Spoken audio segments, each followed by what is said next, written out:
पानिपतची लढाई ही मराठ्यांच्या शौर्याची लढाई आहे। पानिपत इथे मराठ्यांच्या शौर्याचं स्मारक तयार झालं पाहिजे असं मुख्यमंत्री देवेंद्र फडणवीसांनी म्हटलंय। तर संविधानावर बोलताना फडणवीसांनी इंदिरा गांधींवर टीका केली आहे। इंदिरा गांधींनी संविधानाला हात लावला। इंदिरा गांधी न्यायालयापेक्षा स्वतःला सुप्रीम समजत होत्या असं फडणवीसांनी म्हटलं आहे। पानिपतच्या लढाईमध्ये आमचा पराभव झाला असं आम्ही मानत नाही।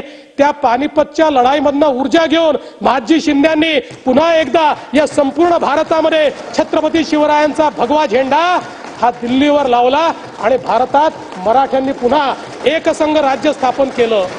आणि म्हणूनच ही मराठ्यांच्या शौर्याची लढाई आहे। स्वतः करता लढले नाहीत, या देशाकरता मराठे लढले आणि म्हणूनच या ठिकाणी आमच्या शौर्याचं स्मारक हे तयार झालं पाहिजे। स्वर्गीय श्रीमती इंदिराजींचं सरकार होतं, त्या सरकारने सांगितलं की नाही, आम्ही न्यायालयापेक्षा सुप्रीम आहोत आणि 24वी घटना दुरुस्ती केली आणि 24व्या घटना दुरुस्तीमध्ये त्या ठिकाणी सांगितलं की पार्लमेंटला ॲब्सोल्यूट पॉवर आहे, अनिर्बद्ध अधिकार आहे।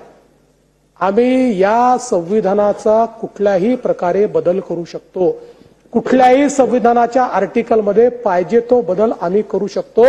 म्हणजे गोलकनाथच्या केसमध्ये जे सर्वोच्च न्यायालयाने या ठिकाणी निर्णय दिला होता तो त्यावेळच्या इंदिराजीच्या सरकारने पूर्णपणे उलट केला आणि सगळे अधिकार हे पार्लमेंट करू शकते, सरकार करू शकते, अशा प्रकारे त्यांनी केलं। कुठलाच मूलभूत अधिकार नाही, नो स्क्रुटिनी, नथिंग।